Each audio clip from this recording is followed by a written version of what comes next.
Baik, bismillahirrahmanirrahim. Assalamualaikum warahmatullahi wabarakatuh dan salam sejahtera untuk kita semua. Untuk pertemuan kali ini kita akan membahas tentang ejaan bahasa Indonesia atau EB, khususnya pada bagian pelafalan, pemakaian huruf, penulisan huruf, penggunaan kata dan partikel serta angka bilangan. Dari beberapa bagian yang saya sebutkan ini, saya akan memfokuskan pada pemakaian huruf dan penulisan huruf.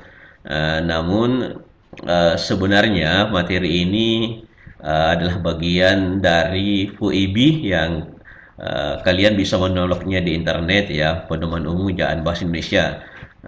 Tapi di buku itu, di pedoman itu terlalu banyak, oleh karena itu saya memilih beberapa bagian penting yang sering terjadi kekeliruan dalam penulisannya, terutama pada bagian penulisan huruf dan pemakaian huruf.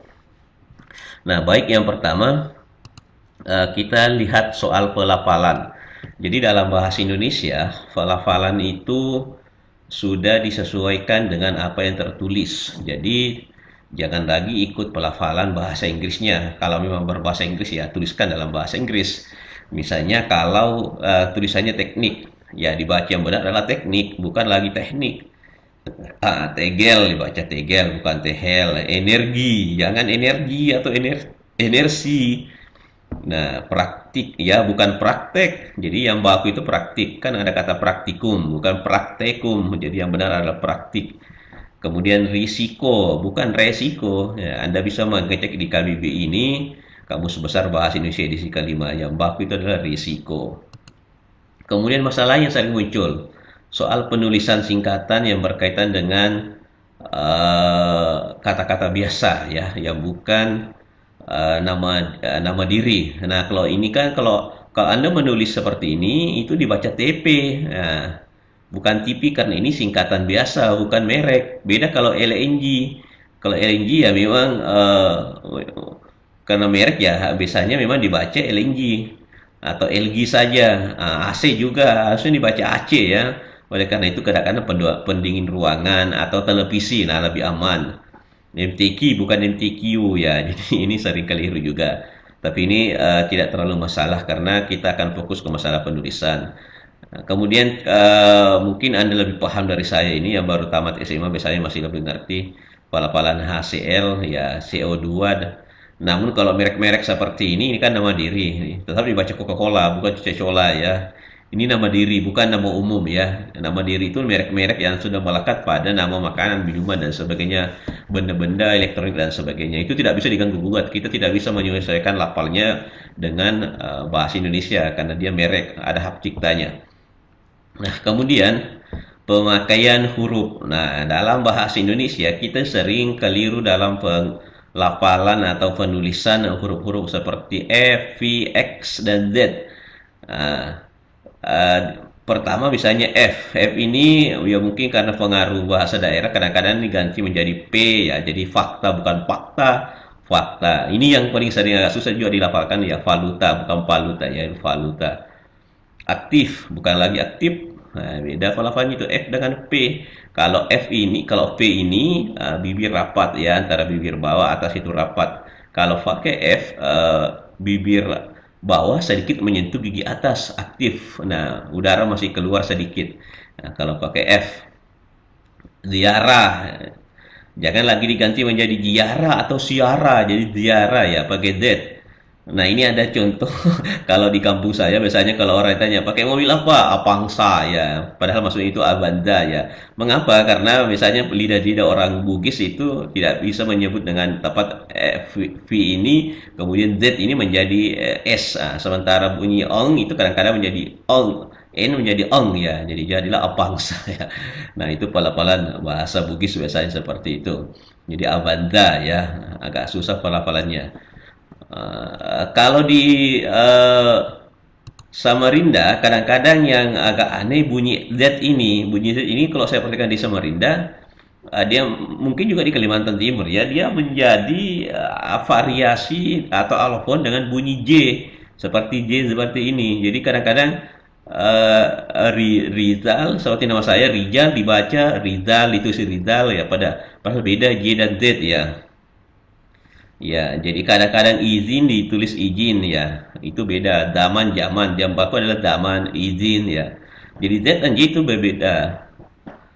Beda pelafalannya. Nah, kemudian X dan Q. Bunyi X dalam bahasa Indonesia itu kalau diserap, kalau bukan kata-kata biasa, dia akan menjadi KS. Ya, misalnya pada kata kompleks, menjadi kompleks tulisannya. Nah, kemudian kalau Q, dia menjadi K biasa. Kecuali kalau Quran ya tetap Q modelnya, tulisannya ya. Kalau akuarium ya akuarium, kuadrat kuadrat, ya tidak disesuaikan pelafalannya. Jadi Q itu ya menjadi K. Kalau X beberapa bagian mungkin tidak bisa kita ubah seperti kalau belajar matematika ada sumbu X, sumbu Y, tidak bisa diubah sumbu KS ya tetap sumbu X, atau sinar X ya tetap sinar X tidak bisa menjadi sinar KS ya. Itu dalam pembelajaran dalam teori. Tapi kalau kata sehari-hari disesuaikan ejaannya, pelafalannya menjadi KS. Nah, ada juga yang bunyi serapan dari bahasa Arab ini biasanya bunyi A ini ya pakai koma atas. Kadang-kadang seperti contoh ini ta'adim, dakwah, ba'da, kadang-kadang ba'da juga ya. Jadi ini bunyi A ini diganti menjadi bunyi K. Jadi ditulis tadi bunyi K di sini. Tapi kalau bacanya taksim ya, bukan taksim ta'adim ya, atau dakwah atau dakwah ya tetap pakai K ya, tidak boleh pakai tanda. Karena tanda koma atas ini atau apostrof ini bukan satu bunyi, bukan satu huruf ya. Bukan satu huruf, tidak dikenal dalam lambang, dia akan error kalau dimasukkan dalam sistem komputerisasi linguistik, harus diubah menjadi K. Nanti K ini yang bervariasi, ada yang bentuk Q, bentuk A ya. Seperti kata ini biasanya kalau dalam linguistik bentuk tanda tanya ini menjadi A, ini makna, ini bacanya makna, ini makna, ini makna ya. Jadi ini pada kata-kata seperti misalnya rokok, rokok itu bentuk tanda tanya di belakangnya karena bukan rokok ya, tapi rokok ya. Itu variasi. Biasanya kalau anak-anak linguistik belajar bahasa lebih paham ya. Kemudian kita masuk ke penulisan huruf kapital. Ini yang paling parah, misalnya sering salah ini. Jadi pertama penulisan huruf kapital digunakan untuk menuliskan nama Tuhan atau kata ganti untuk nama Tuhan. Contohnya hambanya, hambamu, engkau beri rahmat. Jadi N ini kapital karena mengacu pada Tuhan ya. M ini kapital mengacu pada Tuhan. Terus mengapa ada tanda hubung seperti ini? Nah, karena aturannya tidak boleh huruf kecil langsung bersambung dengan huruf kapital. Nah, oleh karena itu diberilah tanda hubung seperti ini. Beda halnya ini. Engkau huruf E-nya di sini kapital langsung bersambung karena tidak masalah kan di awal kata. Nah, jadi kita konsisten gunakan kata kapital karena kalau ada yang biasa gunakan istilah huruf kecil, huruf kapital. Nah, kalau huruf kecil kan agak ambigu jadinya. Nah, ini kan huruf kecil. Ini bisa huruf apa ini? Huruf besar karena ukurannya lebih besar daripada ini. Tapi kalau huruf kapital mau bagaimanapun ukurannya tetap kapital namanya. Nah, karena kapital itu soal bentuknya ya. Nah, sementara besar kecil soal ukuran seperti ini. Huruf A kecil, huruf A besar ya. Jadi katakanlah kapital. Yang kedua, penulisan huruf kapital digunakan untuk menuliskan gelar, jabatan, pangkat yang diikuti langsung nama orang, nama daerah atau nama negara. Nah, contohnya Presiden Republik Indonesia ini kan presiden gelar atau jabatan pangkat ya. Karena ada nama Republik Indonesia di belakangnya, makanya dia kapital. Presiden Joko Widodo. Mengapa P-nya kapital? Karena ada nama orang di belakangnya. Gubernur Kalimantan Timur. G-nya kapital karena ada nama provinsinya. Haji Agus Salim. Mengapa H-nya kapital? Karena ada nama orang mengikutinya. Nah, coba bandingkan dengan kalimat seperti ini. Tugas presiden tidak ringan. Kata presiden huruf kecil saja. Tidak perlu kapital karena tidak ada nama negara di belakangnya. Tidak ada juga nama orang di belakangnya. Meskipun dia nama jabatan tapi tidak diikuti oleh nama negara, nama wilayah atau nama orang. Ya. Kalimat kedua, siapakah gubernur yang baru dilantik itu? G-nya kecil, tidak perlu kapital. Ya, tidak ada nama orangnya, tidak ada nama provinsinya. Jadi tidak perlu kapital. Ini mungkin yang menarik dibandingkan ya. Brigadir Jenderal Ahmad baru dilantik menjadi Mayor Jenderal. Nah, perhatikan kata brigadir, B kapital, G kapital, sementara Mayor Jenderal, J dan M-nya kecil. Karena di sini tidak ada nama orang, di sini di atas ada nama Ahmad. Nah, jadi makanya di kapital di sini jabatannya, pangkatnya. Pangkat ini tidak perlu kapital. tidak diikuti oleh nama orang. Uh, Penggunaan lain huruf kapital untuk menuliskan awal kata yang menyangkut nama bangsa, nama suku, bahasa, tahun, bulan, hari, hari raya, dan peristiwa sejarah.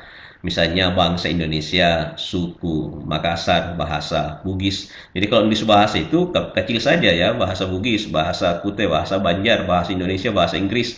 Kecuali kalau dalam bentuk mata kuliah, misalnya mata kuliah bahasa Inggris, nah baru B-nya kapital di situ karena dia sudah menyangkut nama khusus di situ. Tapi kalau misalnya kami belajar bahasa Inggris di tempat kursus, nah itu berarti B-nya kecil saja. Orang asing itu sudah lancar bahasa Indonesia, berarti B-nya kecil saja bahasa Indonesia, tapi I-nya pada kata Indonesia yang kapital. Tahun Hijriah, bulan Ramadan, hari Natal, Perampadri, ini dua-duanya kapital karena nama sejarah. Nah, kalau pada penggunaan ucapan-ucapan spanduk apa sebagainya, ini biasanya kapital semuanya, tidak masalah, karena itu untuk bahasa spanduk. Tapi kalau dia berdiri sendiri ya seperti ini tulisannya. Nah, selanjutnya, huruf kapital digunakan untuk menuliskan kata ganti sapaan yang berhubungan dengan kekerabatan. Contohnya, kapan Bapak berangkat? Nah, B di sini kapital karena dia menjadi kata ganti sapaan. Dia menyapa di sini, menggantikan nama orang. Kalau dituliskan nama orangnya, tetap kapital juga nama orang itu. Apa kabar Dik? Dik ini singkatan dari adik. Nah, makanya dia kapital karena menggantikan nama orang, dipakai untuk menyapa.